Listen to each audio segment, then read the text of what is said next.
Halo Jabra Tim. Ada sesuatu yang lagi rame nih. Lu harus kasih dia kesempatan lagi. Di atas kertas lo semuanya harusnya menang. Ada bahasan yang paling ditunggu-tunggu.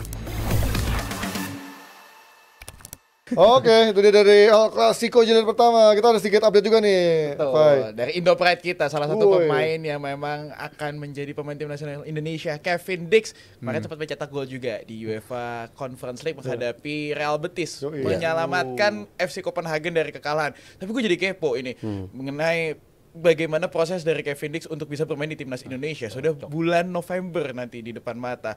Akankah terkejar Bang Harpa? Ada update nggak sih mengenai Kevin Dix?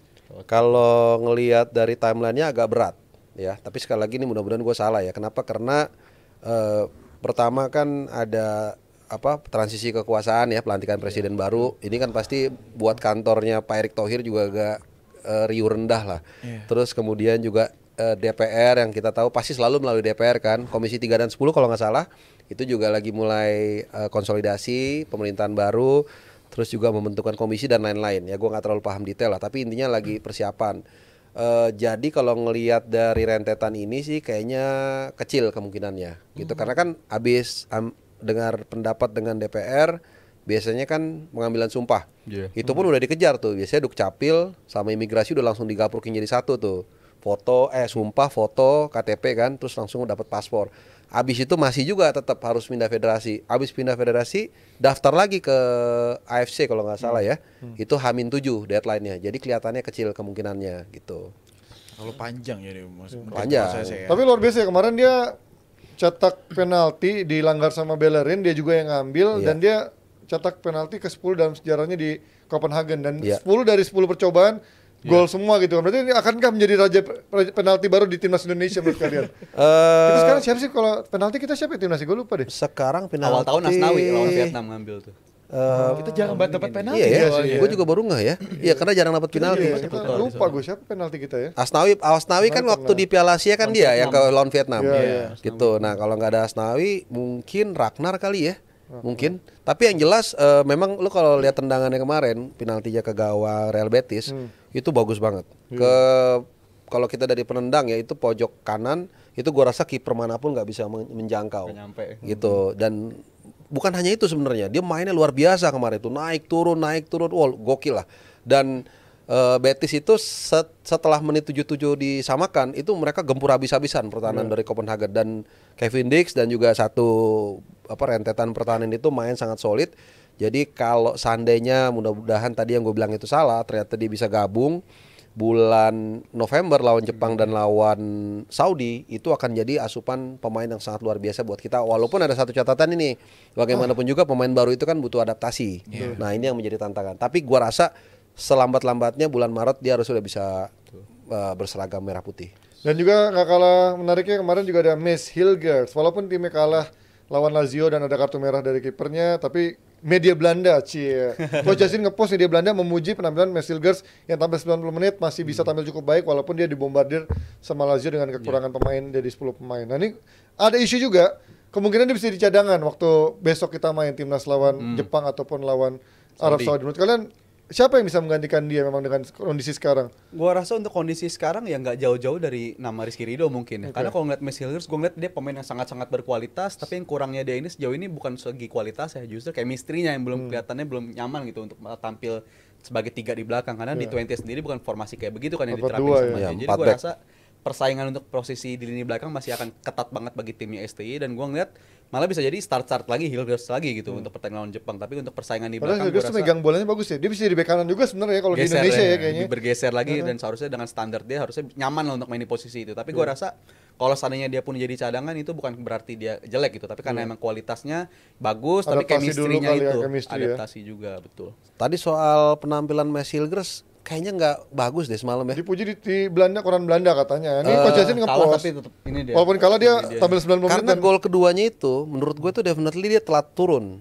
Itu mirip ketika golnya China yang terobosan. Nah itu kayak dari dua gol itu gue ngelihat ada titik lemah dia tuh. Jadi dia tuh kayaknya menurut gue ya reading the game-nya nggak maksimal. Beda sama Bang Jai. Kalau lihat Bang Jai pergerakan selalu efektif kan. Begitu dia gerak tiba-tiba langsung dapat bola. Nah Hilgers kan berapa kali miss tuh. Nah termasuk kemarin gol kedua. Memang setelah Unur Stal itu kipernya Twente itu diusir, itu kan emang bikin blunder mulu tuh.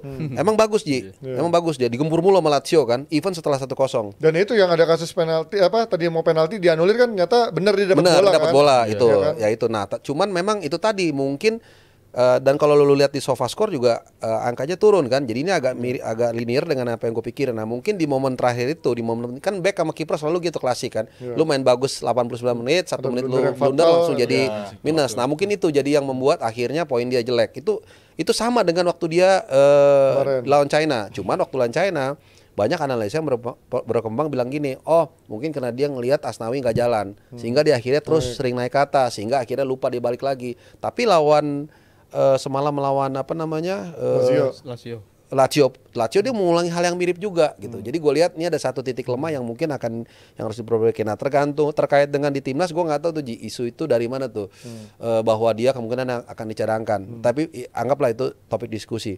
Menurut gue kalaupun dia dicadangkan, which is kemungkinan itu kecil, ya pasti Rizky Ridho yang di sana. Yang jadi pertanyaan sebenarnya sekarang yang kita cari ini adalah CB kiri nih, karena Hafner masih pemulihan. Betul. Katanya masih pemulihan gitu. Ya. Verdong lagi kah? Apa siapa? Kalau gue bilang sih, kalau gue di bilang kalau di Verdong ditaruh ke CB kiri, lu kayak selesaiin satu masalah, lu timbulin satu masalah lagi. Siapa yang left backnya gitu? Ya udah Verdong di left back aja udah selesai. Udah nggak usah dipusingin. Tinggal lu cari CB. CB itu lu bisa geser si Rizky Ridho. Rizky Ridho di Persija back kiri. Tapi kelemahan dia seperti yang sering kita ulas, dia bukan natural left foot.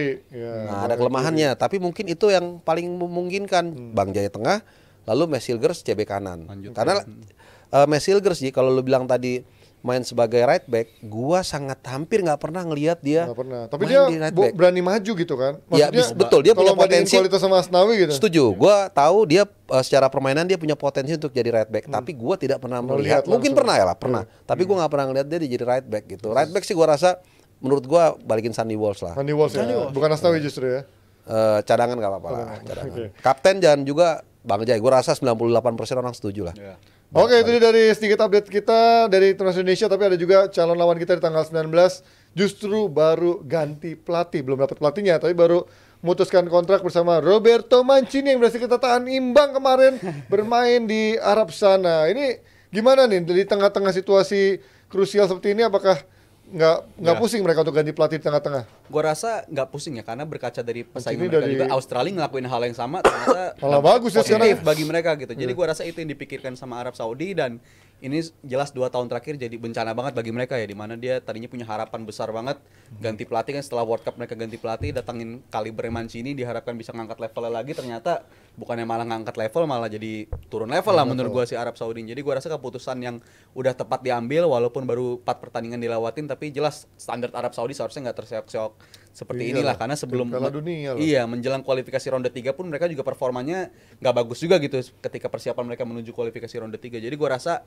udah keputusan tepat banget untuk memecat Mancini, dan gua bilang sih ini jadi masukan juga buat semua orang ya, be careful what you wish for gitu. Bukan tentu lu ganti pelatih dengan kaliber lebih bagus taunya bakal turun. Gue malah berharap Mancini stay justru biar kita bisa sampai at least lawan kita gitu. Iyalah, karena kita udah tahu cara mainnya, ternyata nggak terlalu masih shaky gitu kan. Dia yang biasanya Arab mainnya direct long ball, bola atas, kemarin dia mencoba main dari bawah agak bingung tuh kayaknya. Tapi gimana, lo kemarin kan pernah ikutan presscon kan waktu Mancini di sana itu kan. kisi-kisi itu udah kelihatan agak shaky tuh. Jadi dia datang tuh kayak orang baru bangun tidur.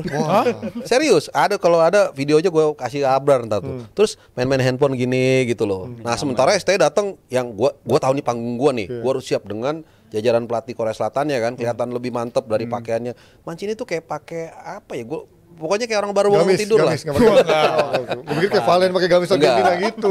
Dia pokoknya kayak pakai sweater terus lusuh, terus datang gini-gini, wartawan udah pada ngamerin dia santai aja masuk. Terus habis itu di presscon kan nyalain pemain kan, ngeluh karena dianggap dia banyakan cadangan pemainnya karena pemain bintang dari Eropa datang segala macam. Jadi dari situ gue, kalau udah anak buah kasarnya gitu udah mulai nyalahin tempat dia bekerja, berarti itu udah nggak di situ lagi ininya gitu. Jadi ya tinggal kita tunggu aja siapa yang akan menggantikan Saudi. Gue rasa soal kompensasi duit bukan isu buat Saudi ya. Tinggal siapa yang ada macam-macam, katanya Reinhard siapa tuh? Ini Yang dulu itu sebelumnya pelatih ya, yang Reinhard Argentina. Sitorus.